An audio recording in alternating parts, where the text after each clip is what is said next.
सजनों संगियो तबेलियो अज तुहानू एक सवादी जी गल सुनाऊंगा। बा जट हल वेंदे हन ते जिहड़ी जट्टा दी ते डग्गियां दी बोली होंदी है आ चार पांच गल्लां होंदियां न।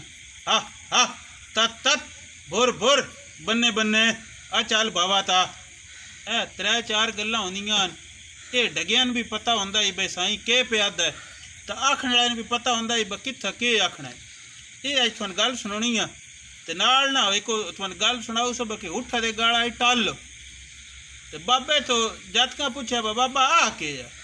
बाबे वो टल वेख्या तो पहलो वो हसया ते मोड़ रुन्ना। जातका पूछा बे ए बाबा के कीती नाले हसदा नाले रोंदा। उस आख्या रुन्ना तो इस सुब मैं मर वैण पिछा तुहानू इहो जिहियां गल्लां क्या दसणियां ते हसे इस तो सुब पता मैनू भी कोई नहीं।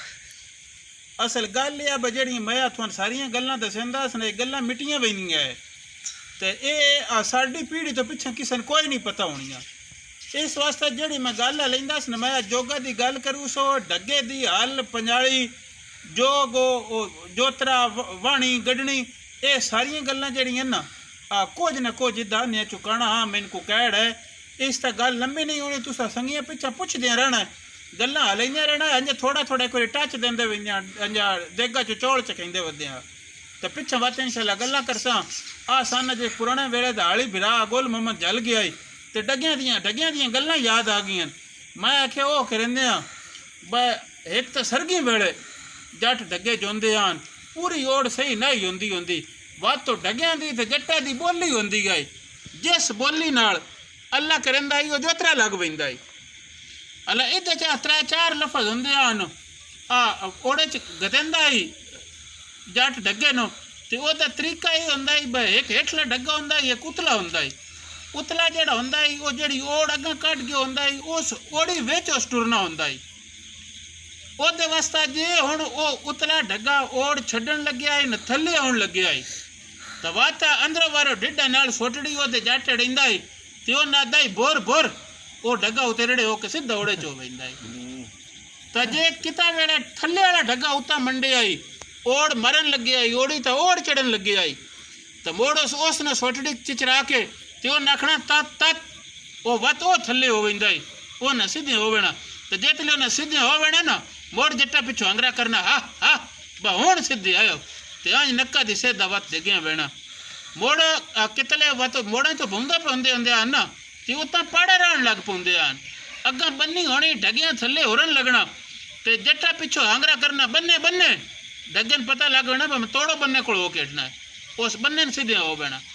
तो इस तो बाद मोड़ जितले बाह लेना होंदा ही नवा बाह अगो बेहतर ना होंदा ही उतले मोड़ जट्टा उसने आखना चल बाबा ते मोड़ डगे जाके तो बाह ले लेना। तो ये डगियां की बोली होंदी है जिवें हुण एक रिछ जिहड़ा होंदा है कोई कलंदर नचाउण लग पवे आई वो बोली दे वाले जो होंदे हन वो रिछां नूं भी पता होंदा है ते कलंदरां नूं भी पता होंदा है। इन्हें किसी के डगे हो ना जट मगर लग वन जाए डगियां की बोली ही होंदी गई।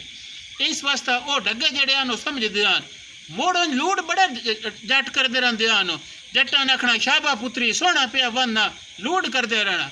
बोली दियाँ चारे पंजे गल्लां होंदियां जिन्हां नाल जोतरे लगते हैं तो मोड़ नाल घेर भी डग्गा वंदा आई वेलना भी वंदा आई ओहदे केड़े केड़े तरीके होंदे हन केड़ियां केड़ियां बोलियां होंदियां ये गल्लां करसांगा ते गोल ममदा जिवें मैं जतकन गल दसी बैठा था छोरन फून वाले इंदी गल नहीं बनती डग्गा समझ पैंदा है। ते मोड़ एक विच ओपरा होंदा है घोड़ी इन खोती नहीं इन टुरना होवे ना तो ओडे कण डिचकरा दा ए जे डिचकरा ओदे कण मरेंदे ते डगियां डकना काणे होंदी है किवें डक किवें लैंदे आन डगे हो जा अंज गल करनी ओथे ठोक के डगे खड़ो वेना मोड़ जट्टा उकड़ी बुड़काउण लग पौना पिछो बत्ता आवेना रोटी दा गिरा लैण लग पौना तो डगियां ठोक के उत्थे खड़ोते रहना अपनी उगाली करते रहना। मोड़ जट्टा दे भावा फुलका तो एक भी होवे आई ना वो दिल होना मैं गिराई गिराई डगियां कण भी लै वेणी वो विच उस वधा के ना गिरा गिरा लै वेना दूँ डगियां दे उस मुँह च देना डगियां भी राजी होना मोड़ सोटड़ी अपनी नपनी लै बोना रखना टुरो तो 10-11 बजे ताईं हाँ कई मील मगर जड़ा हाली होंदा वो पद कर लेंदा है। डगियां दी वाही तो वात आखना बड़ी बखत वाली होंदी है बड़ी बरकत वाली होंदी है। ये गल अज सुनाना तो दिल कीता है डगियां दी गल लली है मैं आख्या असीं अपने सुनने वाले हैं ना अज हालिया दी ਤੇ ਹੜਾ ਦੀ ਜੋਗਾ ਦੀ ਬੋਲੀ ਸਮਝਾ ਛੱਡੀਏ। ਇਹ 4-5 ਗੱਲਾਂ ਹੁੰਦੀਆਂ ਹਨ। ਇਹਦੇ ਨਾਲ ਜੱਟਾ ਦਾ ਜੋਤਰਾ ਹੁੰਦਾ ਈ ਤੇ ਇਹਨਾਂ ਚੋਂ 5 ਗੱਲਾਂ ਦਾ ਖਟਿਆ ਪੂਰੀ ਮਖਲੂਕ ਸਾਰੀ ਦੁਨੀਆ ਇਹ ਖਾਂਦੀ ਗਈ। ਬਈ ਇਹਨਾਂ ਗੱਲਾਂ ਵਿੱਚੋਂ ਇਹ ਜੇ ਹਲ ਵਗਦਾ ਆਈ ਫਸਲ ਗੜੀਂਦੀ ਗਈ ਤੇ ਮੁੜ ਜੋ ਕੁਝ ਹੁੰਦਾ ਈ ਕੀੜਾ ਪਤੰਗਾ ਚਰਿੰਦ ਪਰਿੰਦ ਬੰਦਾ ਛੇਣੂ ਮਾਲ ਡੰਗਰ ਹਰ ਸ਼ੈ ਉੱਥੋਂ ਹੀ ਖਾਂਦਾ ਈ। ਲੈ ਇਹ 4-5 ਉਹ ਮੰਤਰ ਹੈ ਜੋ ਗੱਲਾਂ ਹਨ ਜਿਹਦੇ ਨਾਲ ਇਹ ਸਾਰਾ ਸਿਸਟਮ ਚੱਲੇ ਹੋਇਆ ਤੇ ਇਹ ਅੱਜ ਤੁਹਾਨੂੰ ਗੱਲ ਸੁਣਾਈ ਹੈ ਕਿ ਅਗਲੀ ਗੱਲਾਂ ਤਾਈਂ ਤੁਸੀਂ ਸਾਡੀ ਉਡੀਕ ਰੱਖ ਸੋਗੇ। अल्लाह पाक सारे संगीन सलामत रखे, इंशाअल्लाह सुख पवसो, जुग जुग जियो, आजातियाँ मानो, चढ़दी कला, सब दी खैर, सब दा भला रब रख।